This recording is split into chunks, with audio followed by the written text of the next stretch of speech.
বলছে তিনটি ক্লাসের ছাত্র সংখ্যার অনুপাত 2:3:5। যদি প্রতি ক্লাসে 20 জন করে ছাত্র বৃদ্ধি পায় তাহলে নতুন অনুপাত হয় 4:5:7। তাহলে প্রথমে মোট কতজন ছাত্র ছিল? আমরা ধরে নিচ্ছি প্রথমে ছাত্র ছিল 2x 3x ও 5x। প্রথমে ছাত্র সংখ্যা ছিল 2x 3x ও 5x।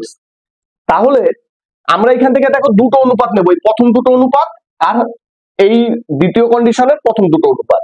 তাহলে আমাদের প্রশ্নে কি বলে দিয়েছে? প্রতি ক্লাসে 20 জন করে ছাত্র বৃদ্ধি পেয়েছে। তাহলে 2x plus 20 by 3x plus 20 সমান সমান কি বলেছে? 4:5 মানে 4/5। এখান থেকে x এর মান বের করো।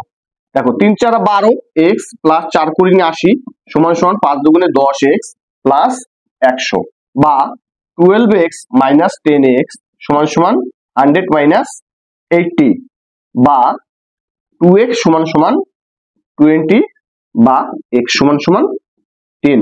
তাহলে x এর মান কত পেলাম? 10।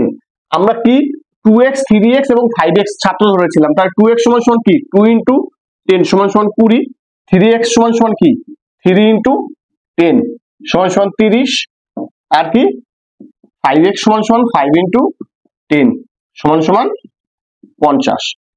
তাহলে আমাদের প্রশ্নে কি বের করতে বলেছে? বলেছে প্রথমে মোট কতজন ছাত্র ছিল। তাহলে প্রথমে ছাত্র ছিল কি, একটা ক্লাসে ছিল 20 জন, একটা ক্লাসে 30 জন আর একটা ক্লাসে 50 জন। তাহলে মোট কত হচ্ছে? দেখো 20 আর 30 50 আর 50 100। তাহলে মোট কতজন ছিল? তাহলে মোট ছাত্র সংখ্যা ছিল প্রথমে 100। অপশন বি হলো তার রাইট অ্যান্সার।